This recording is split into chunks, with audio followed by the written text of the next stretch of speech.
Okay, guys, going on to the next myth. Real men don't ask for help. That's a big I'd be asking for help all the time. I can't say it. I just asked for help this morning. I think for me it goes back to the chat of like, I don't want to feel like I'm being a burden. So I'm supposed like. But what would make you feel like you're being a burden? If a guy friend, if they came to you and he was like, I'm feeling low, would you feel like he's being a burden? No. See, that's the funny thing. Like, if he came to me feeling that way, I would be like, nah, I'll wait. The boy's going through it.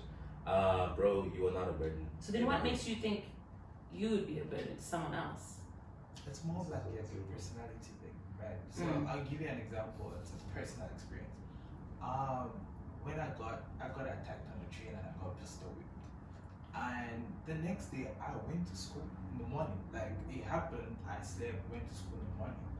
It's only when I got to school and I was feeling like really dizzy, I was like, okay, I need to go to the hospital.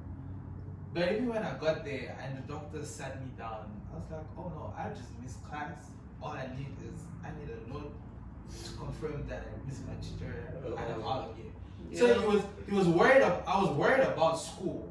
I wasn't worried about myself. You know, I was just worried about getting to the next day, like the next activity. I didn't have time to self-respect. So it's after a while when somebody was like, listen, you have sleep anxiety, and your sleep anxiety is from this PTSD that you have. You haven't dealt with it. You know, so I was like, okay, cool. And the thing also was like, yeah, I could reach out, but also there I was like, how was I gonna explain to like just being vulnerable to somebody else? For me was just like, I don't want to cry. Yeah. I don't want to break down. You know, I could do it in person, but I don't feel comfortable doing it to a stranger. Like I need to go to a professional. I don't know this person. You know, and my first 2 sessions, I was just like, no, I couldn't. Was because it was a lady. I just couldn't go and cry. You know, but 4 years down the line, I was like, okay, you know, you could break down a couple of times, you know, and then, you know, the help, the sleep. What made you shift? What was the shift? Can I ask? Well, the shift was I wasn't sleeping. I was doing doing like 38 hours of no sleep. You know, so it was really bad. So at some point it was like, look, you might drop dead. You know, it became like a life and death issue. Like it was like my health was really on. I was seeing a decrease in productivity. My thesis was I just had so many corrections. I was missing so many things, and they're like, so for my lecturer once, I was like, are you sleeping? Because you're really tired, you look drained. Like you seem like a robot. Like I'll give you corrections, and in 12 hours you're back.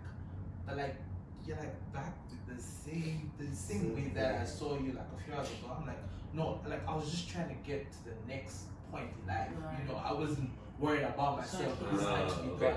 You know. So even like my lecturer was even offering to help me. It's like, okay, cool, I could push your extension because I see that you're struggling. And I was like, no, why? You think that I'm weak, that I can't do this? You know, I was just trying to get like I need to finish my degree in time. I need ABC. It was like maybe I didn't need to finish in time. You know, maybe I got a better mark on it. You know, but just the fact that I couldn't be vulnerable and be like, look, I'm going through ABCD. Can I reshare this? No, I was just like, nah, I'm gonna do this. So sometimes like actually like just reaching out for help sometimes it's one, you feel like a burden. Two, you also feel like it just really feels like you're being weak because like sometimes you look at somebody else like everybody's fine. And I'm like, not everyone's gone through what you've gone through. True. But you don't think like that. You're just like, if Roper can do it, why can't I do it? You know. Robert didn't get pistol whipped also.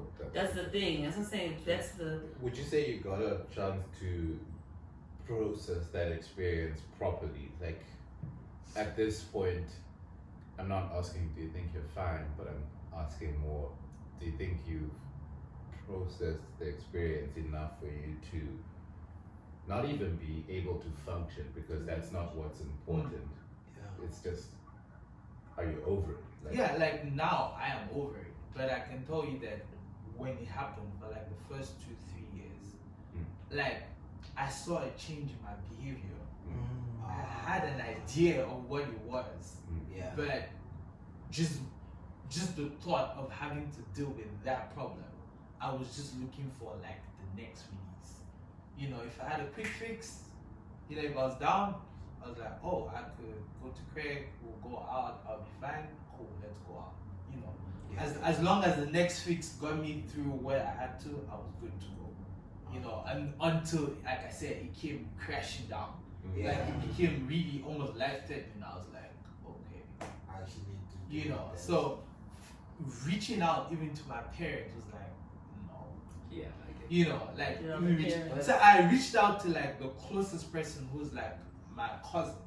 It's like older cousin who I was very open to, and you know, it took me a while. Like I spoke to her, then I spoke to my male cousin. Like when I spoke to my male cousin, and he gave me like a fatherly response, like, you're only reacting to this now. I was like, oh, okay. Then that's when I actually was even able to tell my dad, you know, and then now there's like a team and there's like, oh yeah, you can go through this. But if he, to be honest, if he gave me the reaction that I think he'd have given out, I'd be like, maybe, yeah. Yeah. I should I'm just being I'm emotional. just, I'm being I'm just dramatic. being emotional, I'm just being dramatic about this, But you know. I think at the same time, like asking for help, it is a weird thing of you feel like, oh, these people might not help me. Also coming from like someone who has African parents, and if you're thinking like, oh, I should tell them about mental issues, you might think, they'll just take me to some praying thing or stuff like that. But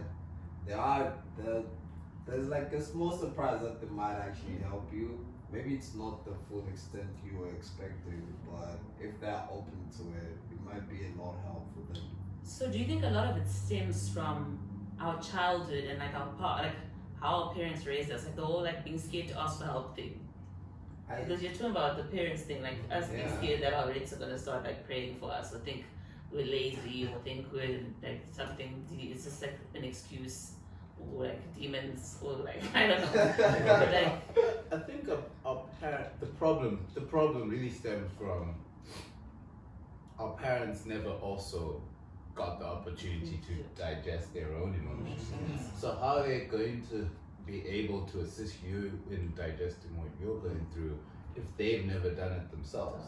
It's like almost, it's like the cultures, like the systems. it's almost like it's our responsibility to break that curse and break break the ice pattern. with your own parents. Maybe Because go to your parents and ask them how they're doing. Do they have Yeah. any traumatic experience that they Because haven't? at Like, the same time, process. you as a 'Cause they child, also need help. you barely Dude, never ask they're them, human like, are you beings. guys okay? And this and that. Yeah. But you just expect them to be asking you like, It's always are top you down. okay? but they're just people, bro. Yeah. That's about it. But I think but I do think it's like something you do realize when you're like getting older, or rather when you like on the similar lane with your parents, like, oh, I can have chats about this and this. I'm not just a kid anymore.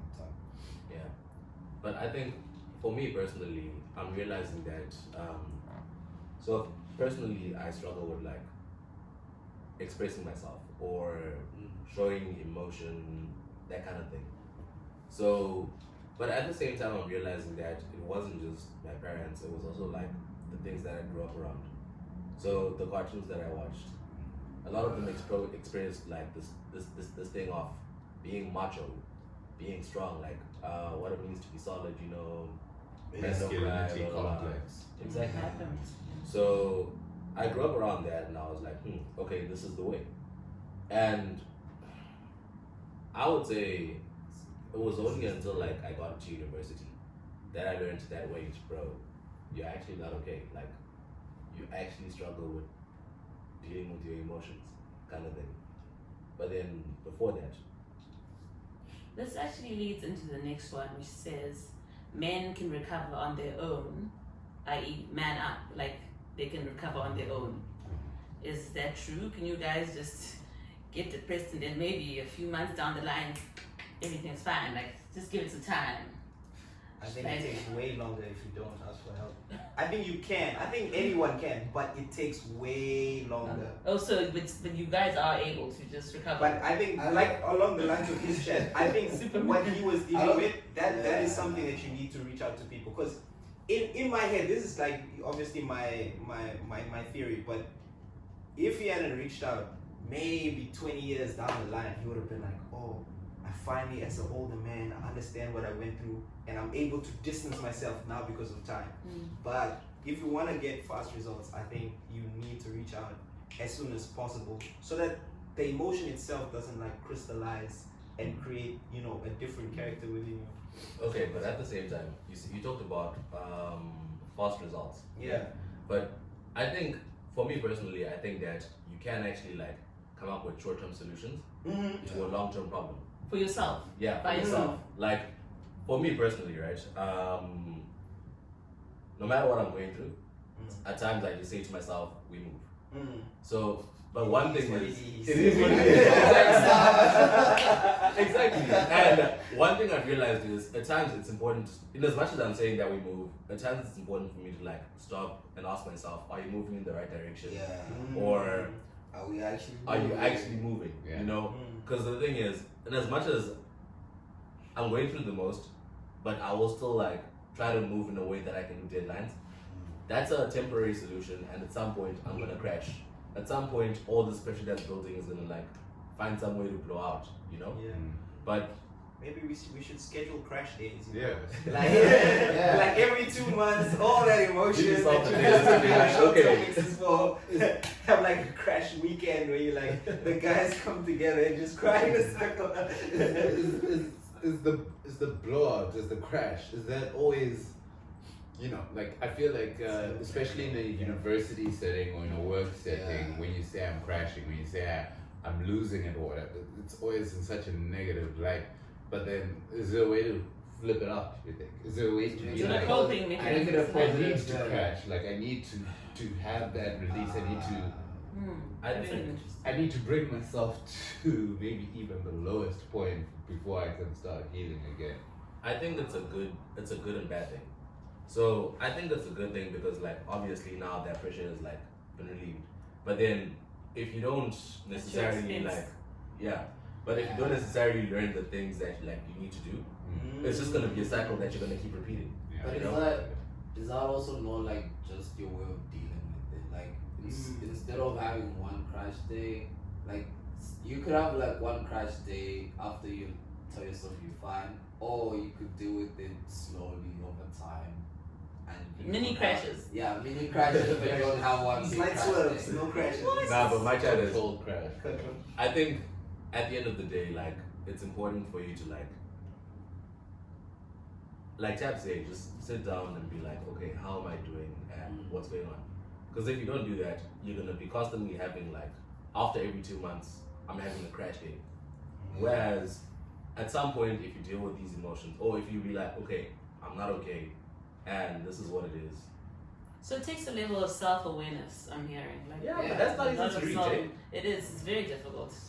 Self-awareness is an Sec- interesting thing because it's the layers of self-awareness. It gets more layered the more you practice it. They call it mindfulness. These new age spiritualists. Mindfulness. Mindfulness. Mindfulness. But that's I've been doing a lot of mindfulness like halfway since last year, and it's probably the most important thing I've ever done with my time. And it's just a process of watching what makes you feel a certain way. If you've got, say, like triggers from a traumatic experience, you need to be able to watch yourself to see what has to happen for me to start feeling triggered, and then watching it in a distance perspective. You're like, if you can make it so that you are watching the movie of your life, so when you experience emotions, experience them, but as a watcher, not as an experiencer, because at the end of the day, this sounds like a bit of a leap, but you're not your thoughts. You're more than that. No, that's actually true because you know, when I was going through the same thing, one of the things that I had to go through was I was asked what was so difficult reaching out to people. What was stopping you? Because you know, there's like you could ask them for every single thing as lighthearted, but like almost like the most important thing to you. Because I could literally have walked to school one day and dropped if I had a brain injury.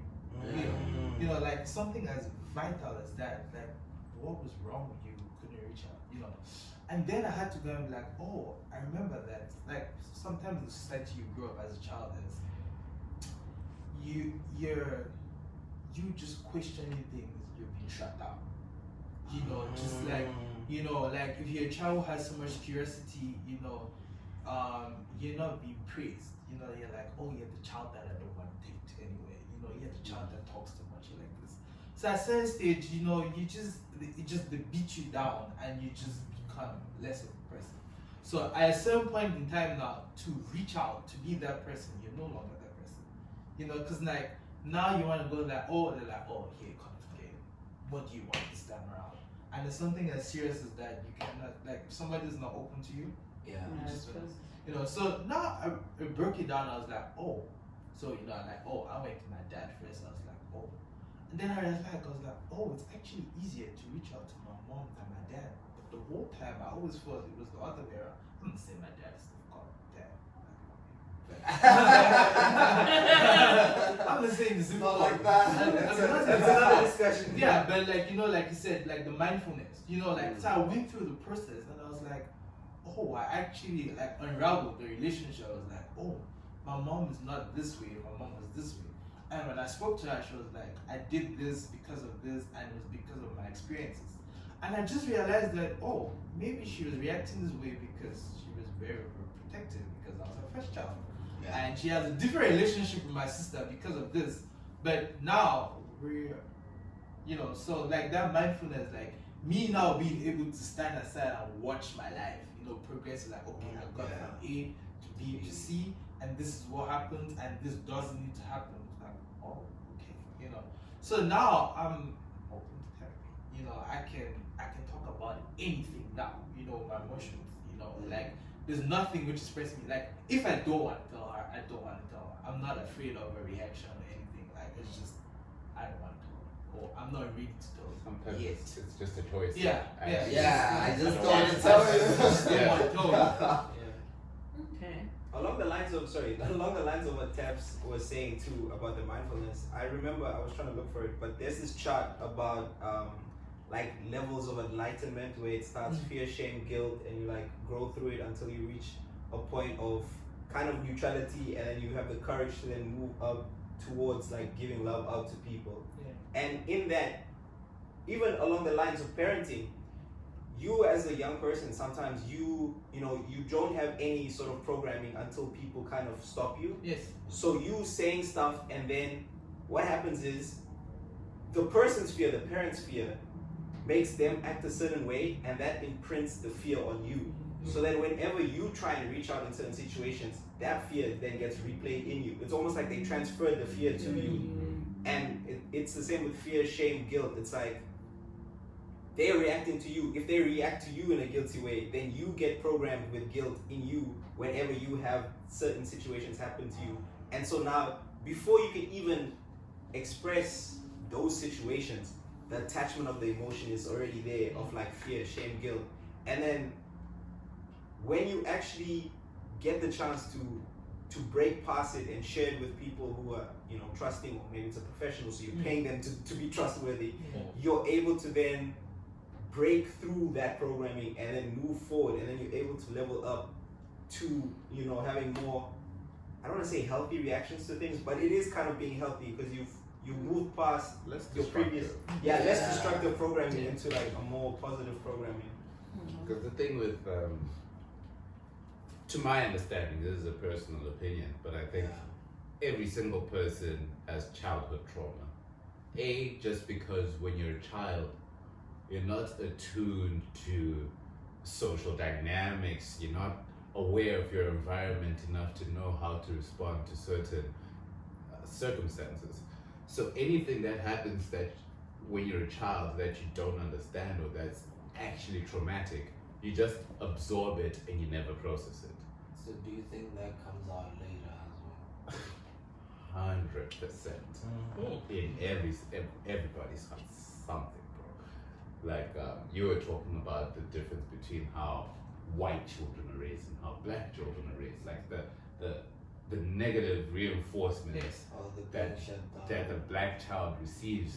It's a reflection of the parents' trauma coming from whatever weird like political position, whatever weird racial tensions they also experienced growing up. Like a black woman in the 60s existed in a very different reality than you're like existing in now. So when they project that onto a child,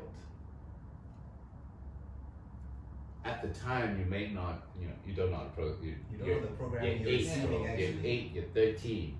You just absorb in your child. They always say a child is a sponge because you just absorb information, but you don't regurgitate it. It comes out when you're older. Okay. And then the final one. Men just don't get emotional. Like they just don't get emotional. I have an interesting story on They that. just don't get emotional. I think that's a comment on my cameraman over there. Cameraman, anything to say?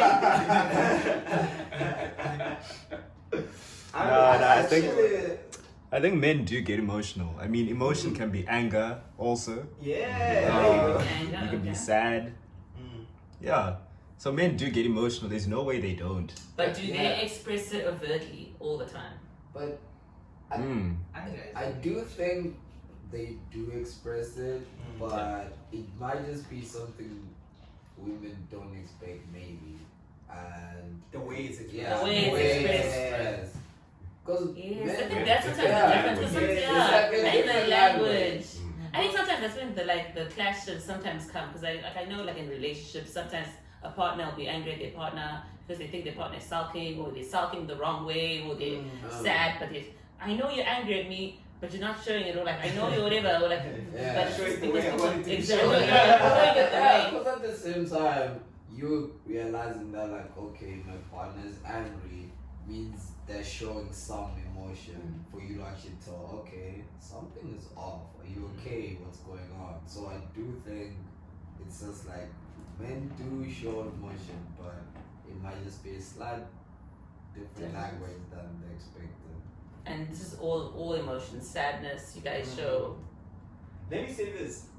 In I think it's like Greek tragedies or something, they have this thing called catharsis, right? Yes. Where you're watching someone else going through the most, and then you're able to like release what you've been doing. Yes. This is something I realized about myself. Like in situations where, let's say it's real life, it's a funeral or something, I actually don't cry. Like I don't feel the urge to cry in those situations.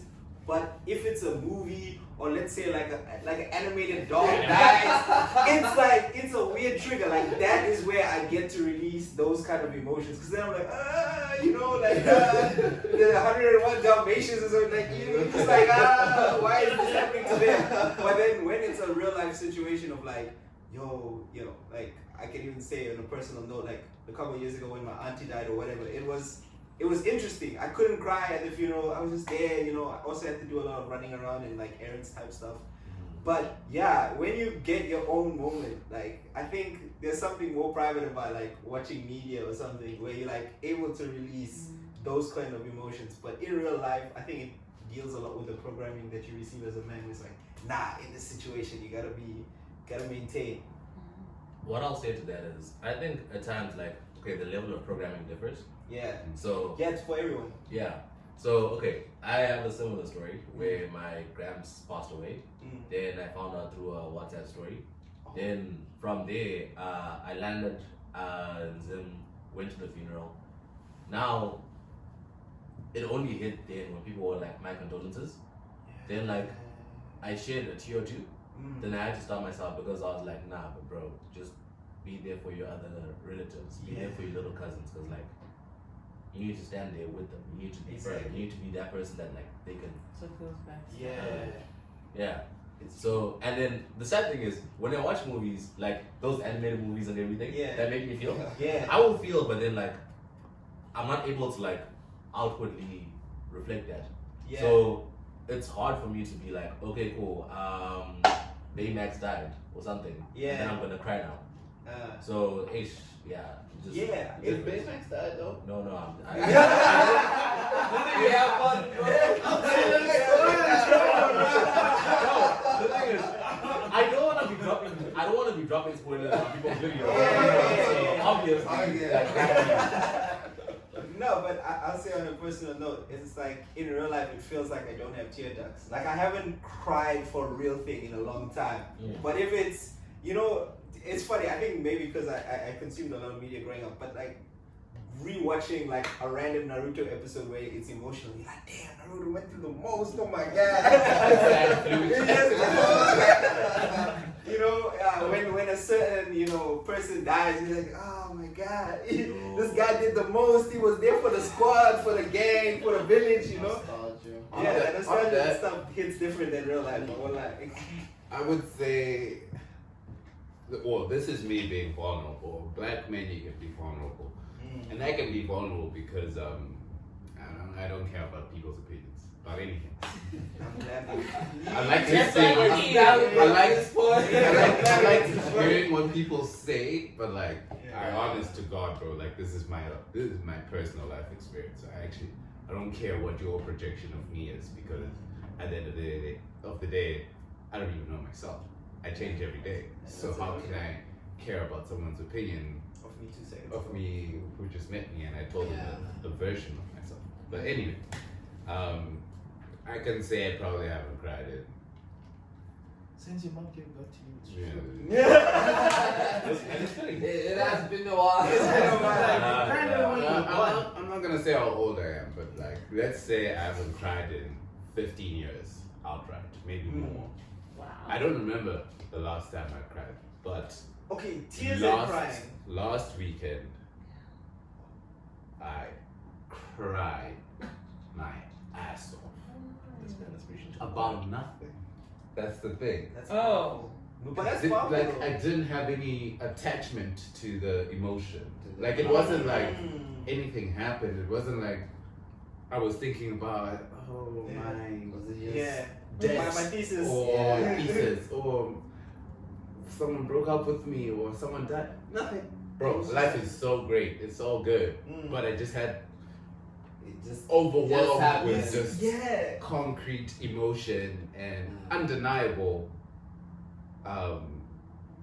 It came when after that it was like a knot was untied from Well, that's a nice feeling. from the core of your physiology, my physical body, and from the core spiritually at the same. Spiritual. I don't like that word.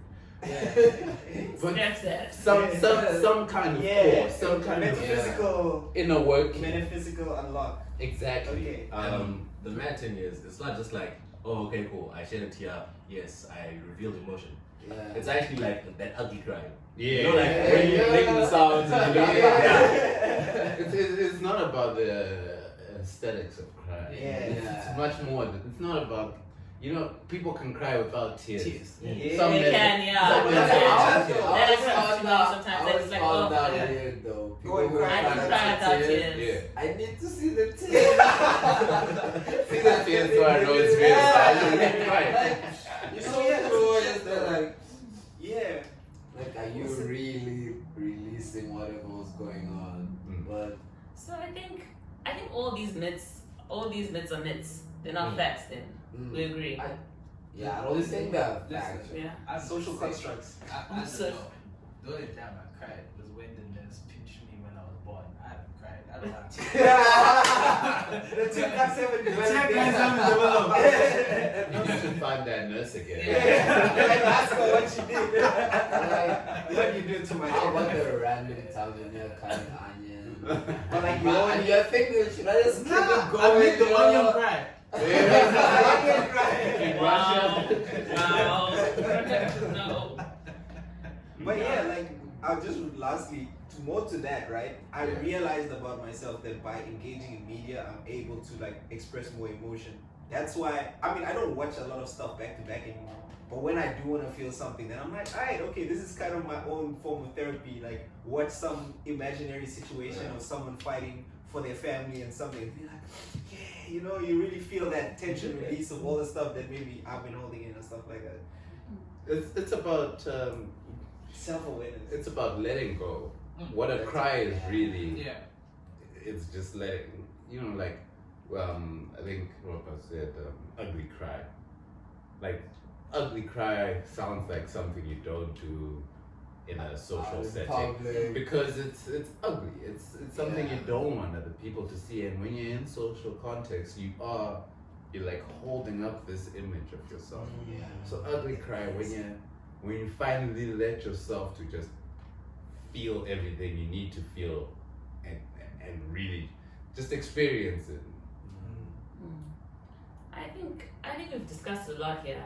I just want to know what you guys, because like I think obviously you can always discuss and you can think about the past, you can think about our experiences, but in going forward in the future, we want things to change. Or I personally, I'm very like passionate about mental health and stuff, and I really there's certain things I wish would change, and I just wish certain things would be better. I wish we could like be more free with our emotions and just be allowed to say certain things and talk about certain things without it being like weird or like if I shouldn't feel weird if I have to pop my pills if I walk into the party because I'm socially anxious. Like I just want to be able to, I just want that kind of space where it's like mentally healthy for everyone. I saw a post earlier on that was talking about self-care, but it was also saying that self-care is important, but what's more important is community care. So I think it's very important that we look out for one another and we are more educated, like individually, like we educate ourselves on mental health and like things to do with the mind and the emotions, because it's like that's how we live. We live with each other and we need to be good to one another. So from everyone, I just want to know what your hopes are for like mental health for men, like what your hopes and dreams and your wishes. It can be a sentence, it can be a word, it can be a big vision, it can be a big dream, it can be I wish we were allowed to, men could go outside and just start crying. Just cry. So we'll just start with Collins again.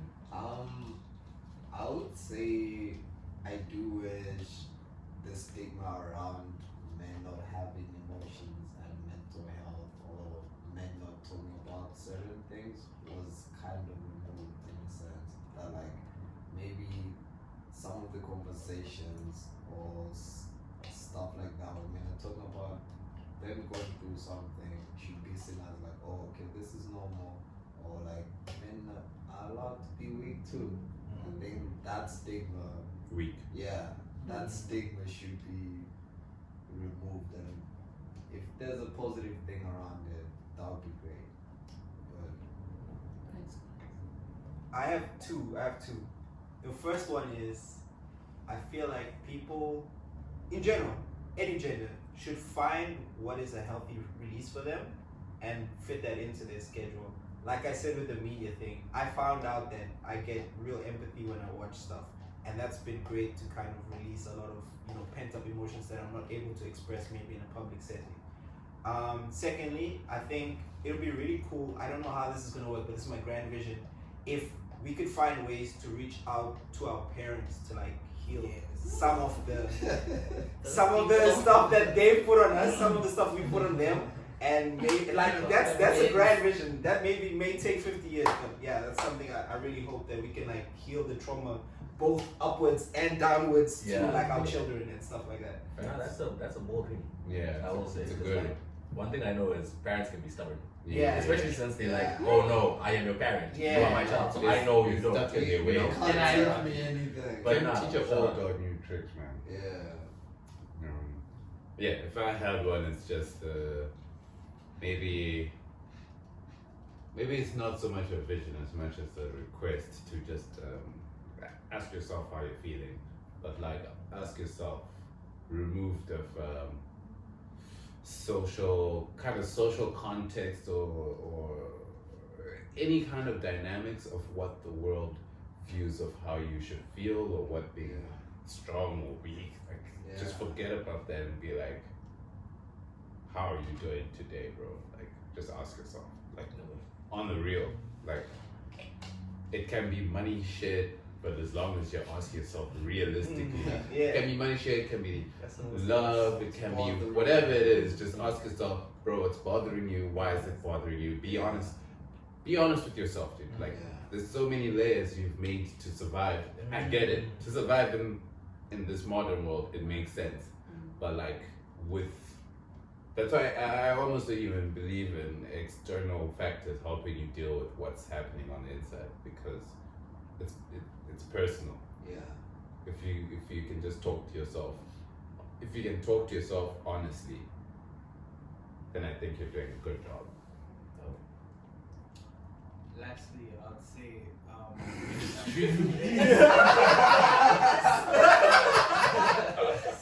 I love it. I love it. It's good though. Wow. Listen.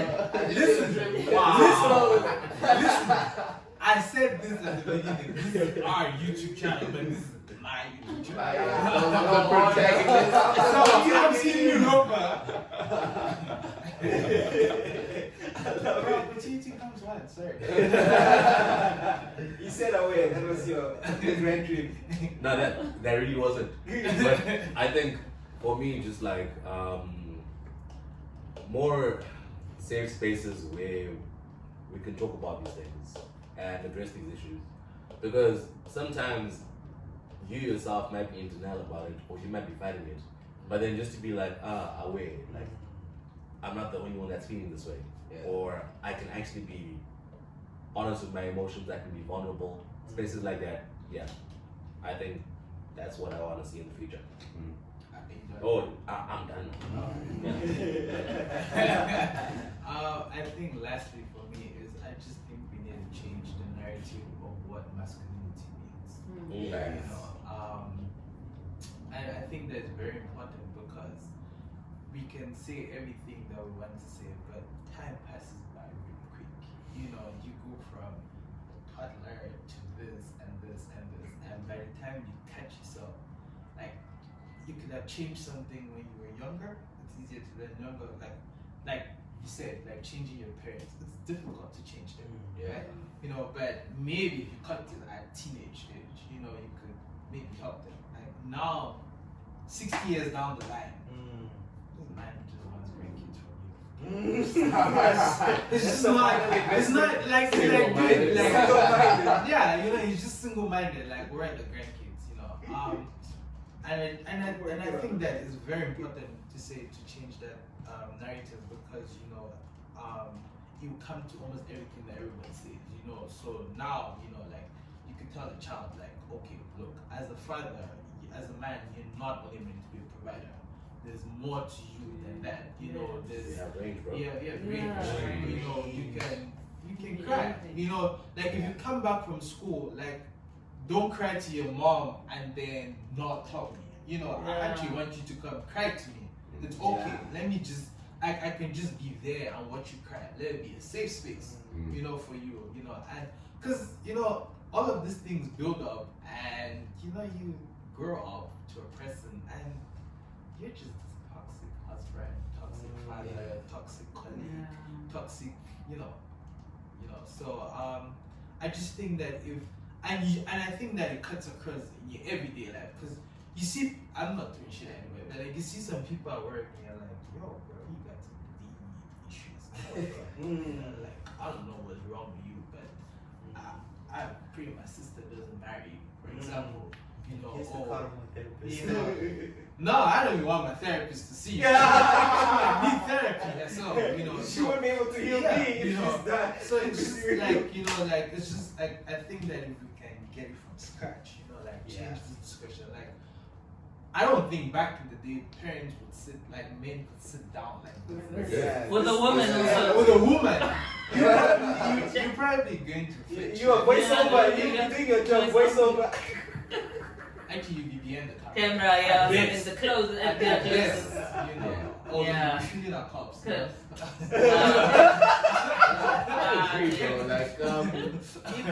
even if you guys don't give us the views we deserve, like just to sit down and actually have like a structured talk. Yeah, this is so powerful. It's been good. Yeah. I feel like this did a lot than it would do for the YouTube. For me personally. I feel better. Yeah. I feel better. And that was that's like, for me, thank you guys so much for like coming out and like sitting down and like chilling and just having a drink with me, like I really like, you know, like this is a combination of lifestyle and like mental health. You know what my channel is about: mental health, physical health, and lifestyle. So this combines the two because it's like I love socializing, I love getting to know people, getting to know people's stories, getting to know their experiences. And I know that we all have, as you were saying, like we all have trauma. So like I know that we all struggle sometimes. So I feel like when we come together and we get to chat and just converse about our struggles and like find like constructive ways for the future, I feel like that we're a step ahead. Like we're making progress somehow. Like when we leave this room, we leave a step ahead. We leave having like gained something. We have a little fun, but we also left having gained something. And I think that's very important. And I feel like a lot of these social spaces that we find ourselves in, some of the chats should be going in this direction. Even if it's uncomfortable, even if it seems a bit mundane and boring at first, it's important because we all have emotions, we all feel stuff, we all have brains, and it's all stuff that's affecting us day to day. So thank you guys for watching. Please leave your comments below. If you feel that you want to be on the show or you feel that you know someone who would be very beneficial to come on the show, please let me know in the comments below, or you can message me or any of these gentlemen directly. Alright guys, cheers. Wasn't they like that? Oh, we're doing the cheers. Okay, cool. Cheers. Slide in. Cheers. Cheers. Cheers. Drink more water. Drink more water. Cheers to the camera guy. Cheers. Oh, yeah. That's where you got the video. That's where you got the video. Oh my god.